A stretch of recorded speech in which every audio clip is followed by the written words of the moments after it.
하나의 말씀 같이 나누도록 하겠습니다. 한 과학자가 실험을 했습니다. 벼룩의 다리를 하나 떼어낸 과학자는 벼룩에게 뛰어라고 말합니다. 벼룩은 나머지 다리를 이용해서 점프를 합니다. 과학자는 이에 벼룩의 또 다른 다리를 떼어내고는 또다시 뛰어라고 말합니다. 벼룩은 또다시 점프를 합니다. 계속된 실험이 이어졌고 과학자는 벼룩의 다리를 모두 떼어냈습니다. 그리고 이번에도 마찬가지로 과학자는 벼룩을 향해서 뛰어라고 말합니다. 하지만 벼룩은 뛸 수가 없었습니다. 왜냐하면 다리가 모두 없었으니까요. 이에 과학자는 자신의 관찰 일지에 이렇게 기록을 합니다. 벼룩은 다리를 모두 떼어내면 청각을 잃는다. 한편으로는 잔인한 이야기이기도 하지만 이 이야기가 우리에게 주는 교훈이 있습니다. 잘못된 해석이 엉뚱한 결론을 만들어 준다는 것입니다. 벼룩이 다리를 잃으면 점프할 수 없다를 가정하고 그 가정이 맞는지를 실험한 게 아니라 벼룩의 다리에 청력이 있다라고 가정하고 그 가정이 맞는지 실험을 했기 때문입니다. 벼룩 입장에서 얼마나 뛰고 싶었겠습니까? 옆에서 뛰라고 말을 하는데 그 말을 들으면서도 다리가 없어서 뛸 수 없으니 벼룩 입장에서 얼마나 속이 터지겠습니까? 이렇게 잘못된 가정과 그에 대한 해석을 하는 모습이 유다 사람들에게도 있었습니다. 그들은 아무런 능력이 없는 그저 사람의 손으로 만든 것뿐인 우상에게 도움을 구합니다. 이에 예레미야 선지자가 그들에게 이렇게 말을 합니다.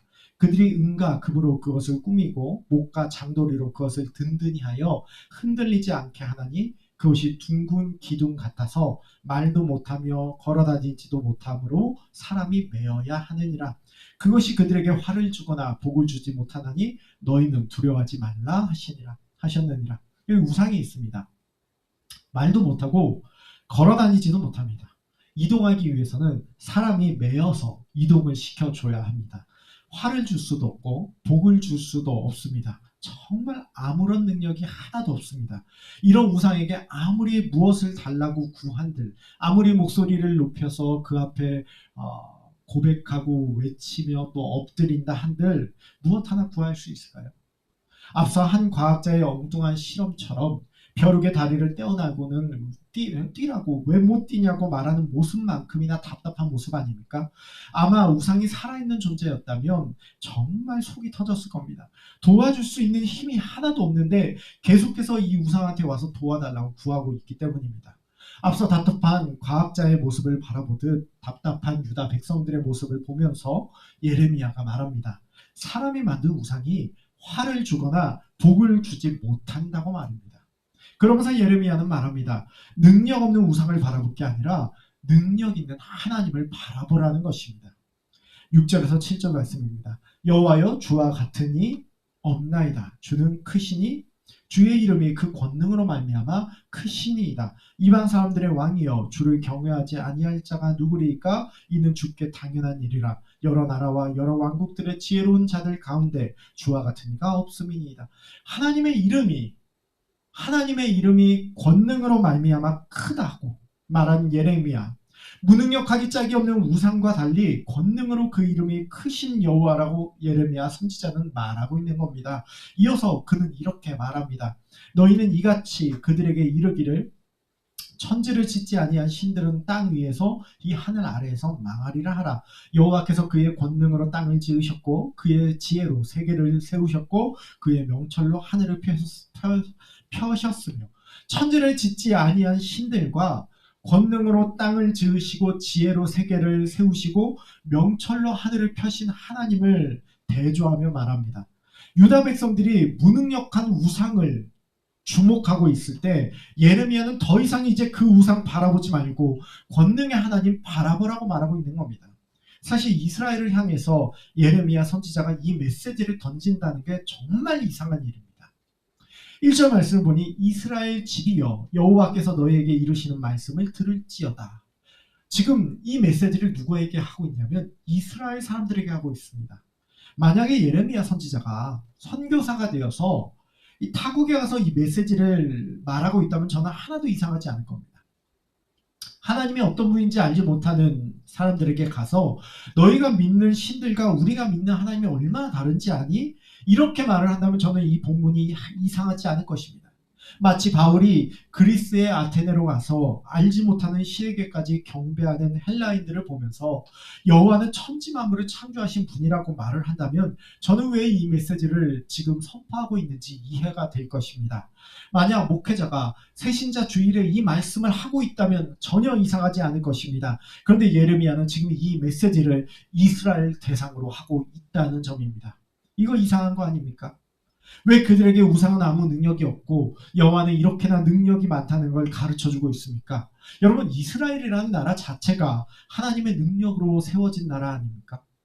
이스라엘이라는 나라 자체가 하나님의 능력으로 구원받은 나라 아닙니까? 예레미야가 그 메시지를 선포하던 그 당시에 이스라엘 사회 안에서 여호와 신앙이 사라졌습니까? 아닙니다. 한 번도 여호와 신앙이 사라진 적이 없습니다. 아마 그들은 매년 절기를 지켰을 것이고 안식일을 지켰을 것입니다.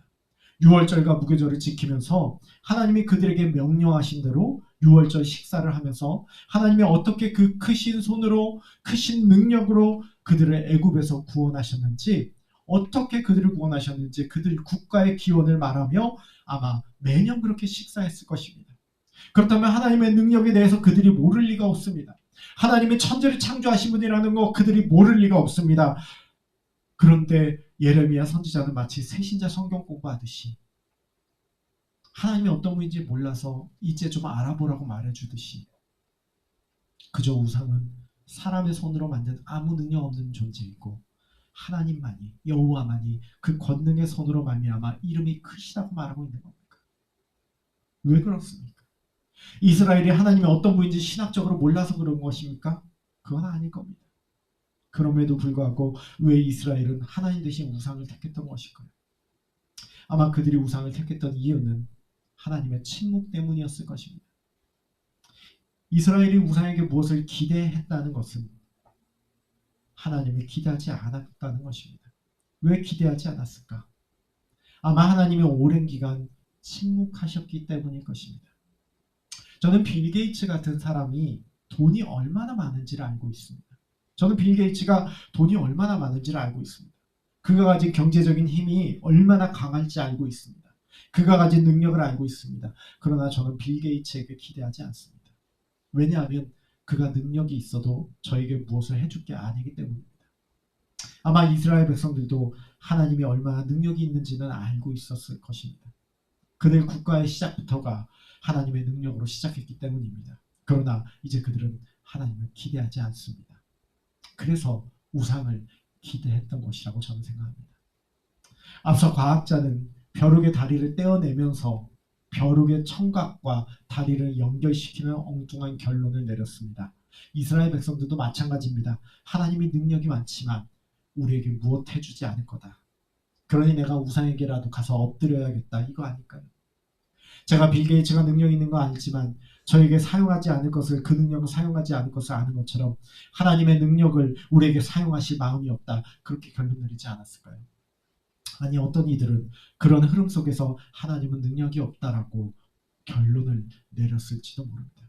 하나님이 그렇게 오랜 기간 침묵하는 것은 능력이 없기 때문이라고 결론 내리기도 했을지도 모릅니다. 앞서 과학자는 한 번쯤은 자신을 의심해 봤어야 했습니다. 내가 제대로 해석하고 있는 게 맞는가? 내가 제대로 결론 내리고 있는 게 맞는가? 벼룩의 다리를 떼어내면 청각이 사라진다라고 해석하고 결론 내리고 있는 게 맞는가? 그렇게 자기를 의심했어야 됩니다. 이스라엘 백성들도 마찬가지입니다. 하나님이 우리에게 관심이 없다라거나 하나님의 능력이 없다라고 결론 내릴 것이 아니라 혹시 문제가 우리에게 있는 것은 아닐까? 그렇게 생각해 봤어야 되는 겁니다. 이스라엘이 찾아야 할 것은 어떤 우상을 의존해야 할까? 어떤 우상이 나를 도와줄까를 찾아야 하는 게 아니라 왜 하나님이 침묵하고 계실까? 그 이유를 찾아야만 했던 것입니다. 우상을 경배하는데 쓸데없는 에너지를 쏟지 말고 하나님의 침묵의 원인이 무엇인지를 찾는데 에너지를 쏟았어야 했습니다. 이스라엘 배경을, 예레미야서의 배경을 생각해봐도 이스라엘은 그저 자신의 배만 위하는 모습으로 살아갔습니다.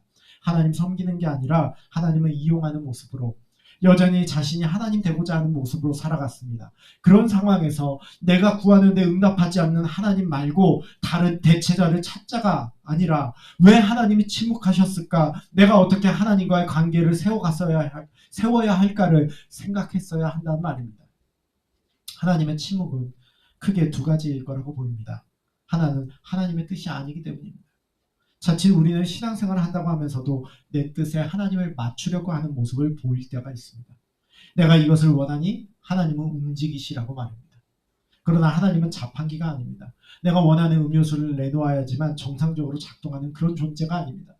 링컨 대통령이 흑인 노예 해방 문제로 남북전쟁을 할 때 부하가 그에게 말했다고 합니다. 대통령님, 하나님이 우리를 도우시겠지요?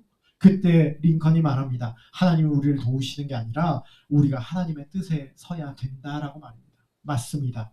내가 원하는 대로 움직여줄 하나님 찾으면 안 됩니다.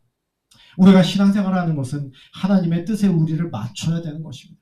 주도권을 하나님 앞에 내려놓아야 합니다. 우리가 점검해야 할 것은 내가 하나님을 섬기는 것인지 하나님이 나를 섬기는 것인지 내가 하나님을 예배하는 것인지 아니면 내 뜻대로 움직여줄 종을 찾고 있는 것인지 잘 살펴봐야 합니다. 하나님의 선하심을 신뢰한다면 우리는 더욱더 이를 잘 살펴볼 필요가 있습니다. 하나님의 침묵의 두 번째 이유는 죄 문제일 수가 있습니다. 이사야 59장은 이렇게 말합니다.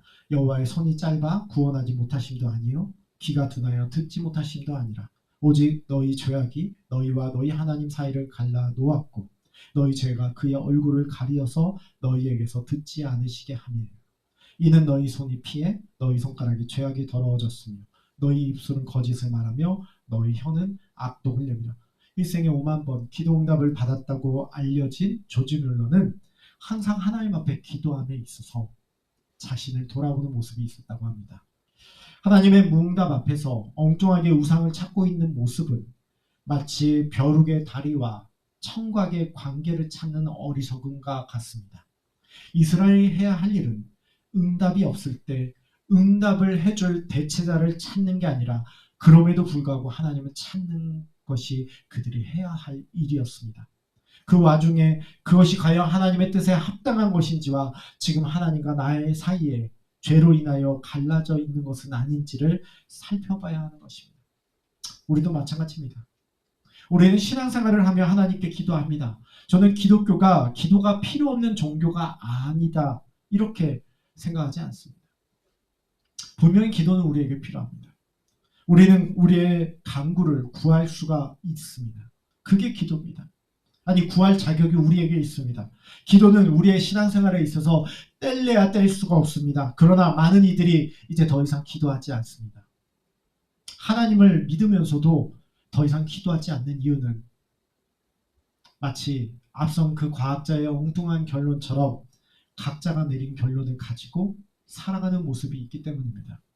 저는 그 결론의 이유가 무엇인지 모르겠지만 이제 하나님께 기도하는 것은 포기하고 다른 것에 희망을 걸어보고자 하고 있다면 그래서 돈의 희망을 걸고 권력의 희망을 걸고 또 다른 그 어떤 것에 희망을 걸고 있다면 그것은 예레미야 선지자의 메시지를 듣는 이스라엘 백성들의 우상 숭배와 별다른 모습이 아니라고 말하고 싶습니다.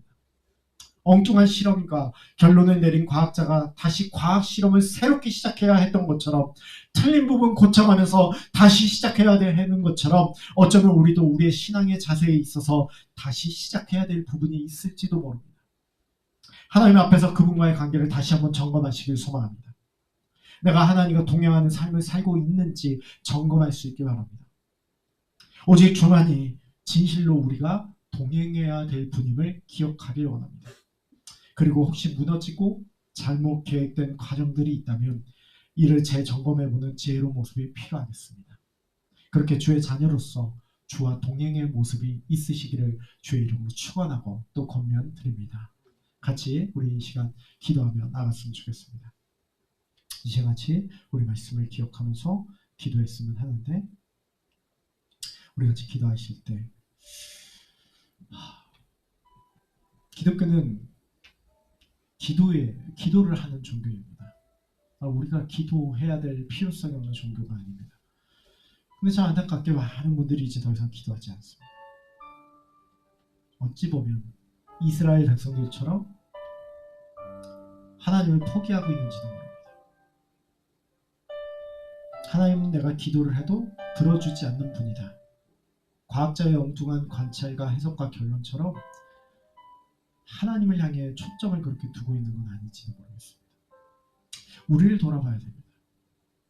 우리가 하나님과 과연 하나님의 뜻에 맞는 것을 구하고 있는지, 아니면 하나님과 나 사이가 죄로 가려져 있는 것은 아닌지, 우리 이런 것도 살펴볼 필요가 있습니다. 더 이상 이제 기도를 하지 않게 된 기독교인들에게 있어서 우리가 돌아봐야 될 부분이 필요합니다. 여러분, 혹시나마 과학자가 잘못된 해석과 그로 인한 결론을 내리는 그 잘못된 과정을 뜯어 고쳐야 되는 것처럼, 지금 여러분의 신앙생활에 있어서 혹시 하나님과의 관계에 있어서 뜯어 고쳐야 될 게 있습니까? 그걸 고쳐야 됩니다. 우리에게 그게 필요합니다. 물론 저는 모든 걸 다 기도하면 받는다라고 말하고 싶지는 않습니다. 그러나 오늘 본문이 우리에게 말해주는 것은 단순히 무엇을 구하냐 안 구하냐의 문제가 아니라 하나님과의 관계의 문제일 것 같습니다. 우리 스스로를 돌아보시면서 혹시나 내가 잘못된 해석과 결론으로 과정들을 만들어간 게 있다면 다시금 내 신앙생활에 처음으로 돌아가서 하나님과의 온전한 바른 관계를 세우는데 집중할 수 있으면 좋겠습니다. 우리 이러한 부분들을 놓고 잠깐 같이 기도하며 나갈 수 있으면 좋겠습니다. 같이 기도하겠습니다.